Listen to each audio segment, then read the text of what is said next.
Hey, what's up guys? Welcome back to the channel. As you know, in this series, we look at how to survive horror movies, but we do it in our own way.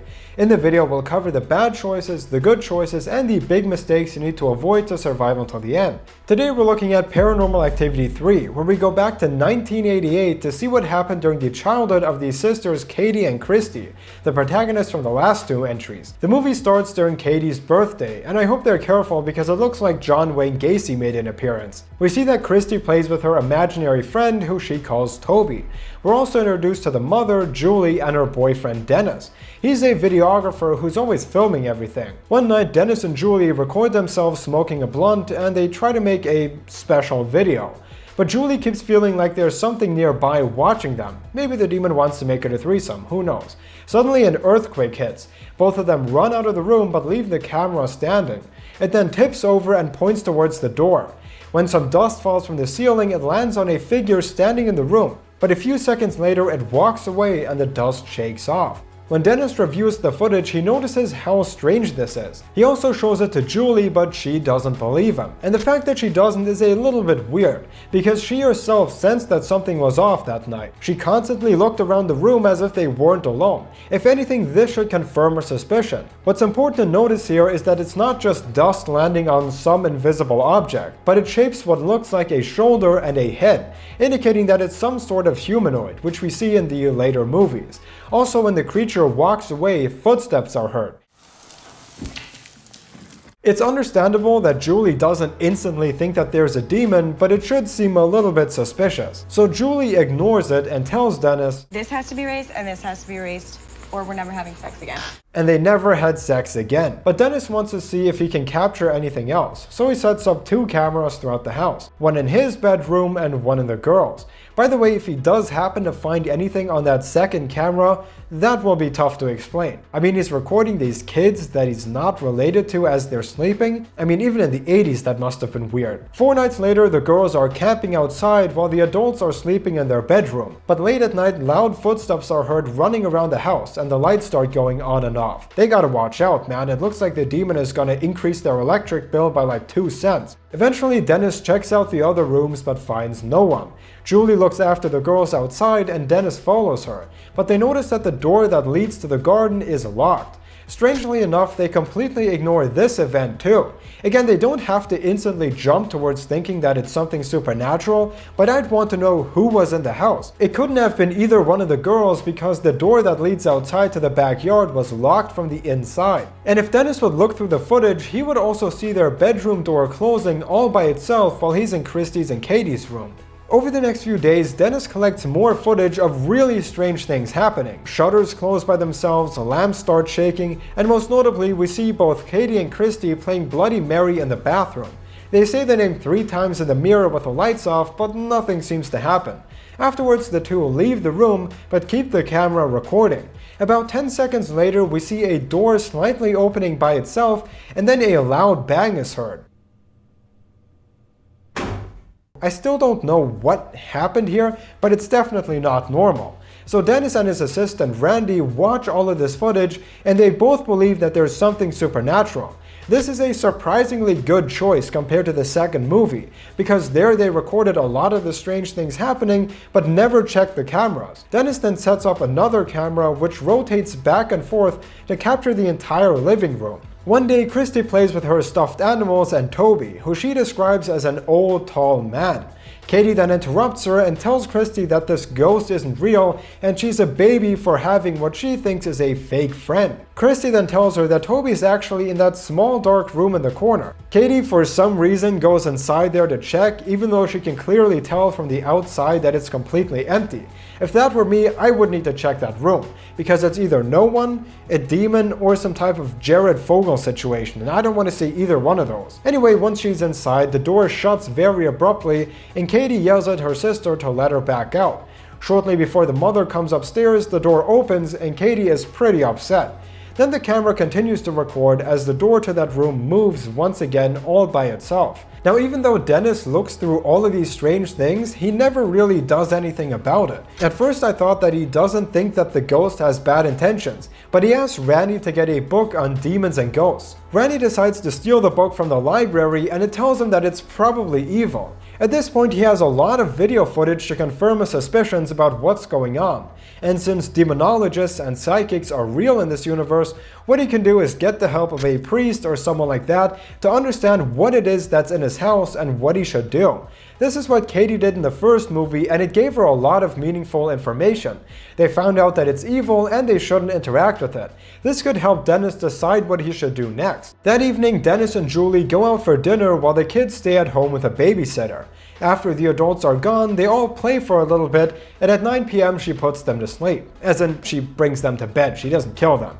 Anyway, the babysitter then reads in the kitchen. A short while later, we see someone under a sheet come up behind her, but then suddenly the blanket falls flat on the floor. Upon seeing this, she goes upstairs to the girls and sees something in the corner and gets a wind blown in her face. So now the ghost has resorted to breathing on people to scare them. When Dennis and Julie come back, she quickly leaves. When it's daytime, Dennis and Randy see all of these strange things that happened last night. Randy then asks if Julie knows about this, and Dennis says that she doesn't know and he won't show her as he wants to keep recording more great footage. At this point, Dennis is almost like Mika in the first movie. He knows that there's something supernatural and he has read that it's most likely not a good thing, yet he only cares about the videos.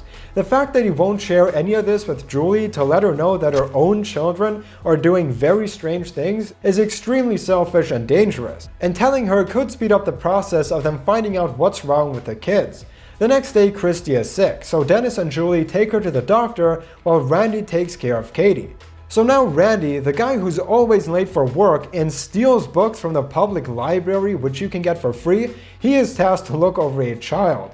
While they're alone, Katie asks him to play Bloody Mary with her, and he says yes. They then play around with the lights off, and after saying Bloody Mary for the third time, Randy gets scratched by a claw. When they try leaving the bathroom, he sees all of the furniture being thrown around outside. The two then continue hiding in the bathroom until all of it stops. It's kind of a strange idea to play a game to summon an evil spirit when Randy already knows that there is a demon in the house. As we know from the first movie, playing these kinds of games with the entity will only invite it in, so it's best to avoid these things. When Dennis and Julie eventually come back, Randy makes one of the smartest moves that we'll see in the entire series. He leaves. He tells Dennis that this ghost is evil, just like the books say. This isn't Casper, the fucking friendly ghost you're chasing, man. Then he walks out the door and we never see him again. Dennis quickly reviews the footage that he recorded in the bathroom and he sees what happened. Finally, he decides to tell Julie. They always realize these things when it's way too late. He tries explaining to her what he found out during his research, that there is this coven and that her family is a part of it. He warns her about how these witches will try to take the first son born into the family, but Julie doesn't believe him and tells him to stop. What's surprising here is that Dennis tells her all of these weird things about the coven which he doesn't have any proof for. He should just show her the footage that he recorded. That will serve as evidence for anything he's saying. He literally only shows her the worst information, which builds up a lot of distrust in Julie. As they're having a discussion about the demonic things happening in the house, Katie gets attacked by Toby in her room. She then runs to her mother and interrupts the meeting she's having with Dennis. Katie then tells her how Toby was lifting her up by the hair, after which the mother says to Dennis, This is your fault. "What? How does that even make any sense? How is it Dennis's fault? He was with you the entire time." Now, even though what Dennis is saying sounds untrustworthy, everyone in the family is telling Julie that Toby is real and is actually attacking them, but she writes all of them off as lunatics. On the 14th night, Toby begins attacking Katie in the girls' bedroom. She continues to get terrorized until Christi agrees to convince her mother to bring her to their grandmother's place. When it's daytime, Christi asks if they can go, but the mother says no. However, she agrees after seeing her furniture being thrown around the kitchen. They then get out of the house and drive towards Grandma Lois. In the evening, as they're relaxing in the grandmother's bedroom, the daughters bring up Toby once again and say that he's with them now. Upon hearing this, the mother sends them to bed and tells them that there is no Toby. Now at this point, Julie knows that Toby is real. She's seen it herself, so did Dennis. So when the girls say that Toby is with them now, they should worry about getting rid of him, not just ignoring it. Just saying that he doesn't exist doesn't make it so. Dennis and Julie then also go to sleep. Late at night, they wake up after hearing some noises outside the house. It sounds like cars coming by and parking. Julie goes to check on the girls, but after a few minutes she doesn't seem to return. Dennis then also walks around the house trying to find where everyone is, but he can't seem to find Julie nor the girls. Once he's downstairs, he sees someone through a window standing in the dining room, but when he walks inside there, he's all alone. Then he sees the coven symbol on the wall, which he saw earlier during his research, and he continues going around the house. Now, as soon as I would have seen the person disappearing, I would already be out of the house running away. And after seeing that symbol, I would think that I'm being tricked by both Julie and the kids. Dennis should just get out of here. The sign is basically proof that the grandma is in on it and she's aware of Toby. And considering that the girls have said that he's among them right now, I wouldn't try to challenge the demon. After hearing some noises near the door, Dennis walks outside and into another doorway. It's completely dark, so he turns on the light and is surprised to see a bunch of old people who begin to walk after him. To my surprise, Dennis goes back into the house. Since these are just a bunch of old farts, I would rather try running away, as the sequels show not all members of the coven have supernatural powers, meaning that running away could potentially work. And even if it's not a guaranteed escape, it's definitely better than locking yourself in the house while being surrounded by all of the members of the coven as well as Toby. Shortly after locking himself inside, Dennis finds Julie dead on the staircase. Afterwards, he finds Christi and eventually also Katie. But when he approaches Katie, she reveals to have some demonic-looking eyes and throws Dennis on the floor. Unable to stand up, Dennis tries crawling away. Then Grandma Lois appears and uses her powers to kill Dennis. Finally, she takes the two girls by their hands and walks upstairs. Now, even though the reveal that Grandma Lois is in on it comes as a big surprise, there were hints that could have revealed her role much earlier. For example, Dennis reads about the coven and how it stretches for generations, meaning that someone in Julie's family, if not Julie herself, has to be a member of the coven. And since Grandma Lois is the only person we see, it would have to be her. The grandmother also constantly pushes Julie to having more kids, preferably until she has a son. You always said you wanted a big family. I changed my mind, okay? I have two beautiful girls. You always wanted a son. Of course, this isn't entirely conclusive, but all of these small clues could have warned Dennis that Lois isn't as trustworthy as she seems. Overall, I'd say the worst choice goes to Dennis. He could have gotten the proper help involved early on. Or he could have warned Julie by showing her all of the footage, which would serve as undeniable proof of a ghost or demon being in their house. Anyway, those were some ways to beat Paranormal Activity 3, as well as the different choices. As always, I hope you liked it and that I get to see you guys in the next video. Bye guys.